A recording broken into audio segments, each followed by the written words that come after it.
Bowser is looking to overturn DC sanctuary city law, proposing to remove the ban on local police assisting with deportations. Joining us now is Axios reporter Janae Dill to break all of this down. This seems bizarre to me. It's a huge shift from what the mayor was saying just about a year or two ago. It's a huge shift, and she wants to do this without any fanfare. It's tucked away in her budget that was just released that we didn't catch until very late during her budget release. But the crux of the matter is she wants to get rid of this sanctuary city law in D.C. And this law prevents local law enforcement from assisting ICE with immigration enforcement. So it puts a lot of limits on what kinds of information, immigration status, other types of details that local agencies, the district government, can share with ICE and the federal government.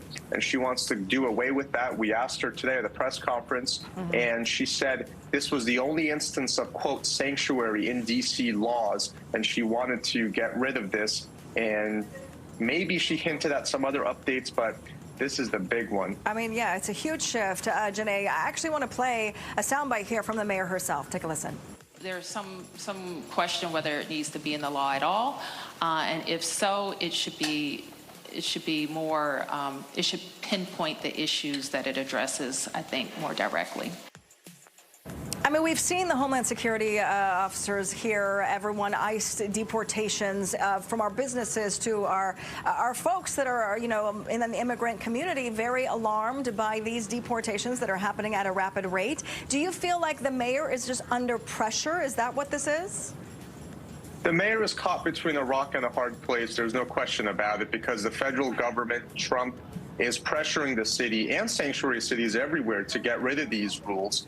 But D.C. is more susceptible because Congress and the federal government has the final say over the nation's capital's laws. And she doesn't want to invite any more pressure or intervention from Trump or Congress. What she said in that clip right there, what I get out of that is that she doesn't want sanctuary city to be a thing that is talked about in D.C., but it seems like she's not going to a stance where she wants the government to be proactive about releasing suspects to ICE. That maybe internally they will still have a policy where they try and limit cooperation, but this would be a big change if it's approved by the D.C. Council. Yeah, I was going to say, this all comes down to the D.C. Council actually approving this, so we'll see. How about law enforcement? They're also in a hard place here.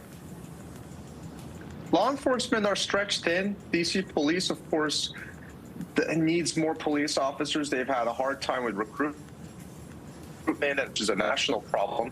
And the police force is stretched between lots of major events. I mean, just think about just an example right now. World Pride is being held. There was at that press conference, they talked about how they need to deploy resources smartly. So, yes, it's a strain on the city. And now they have to deal with increased federal law enforcement, increased immigration enforcement as well. All right, the D.C. mayor there, as you see on your screen, seeking to repeal the sanctuary city law. Janae Dill, thank you so much for breaking all that down.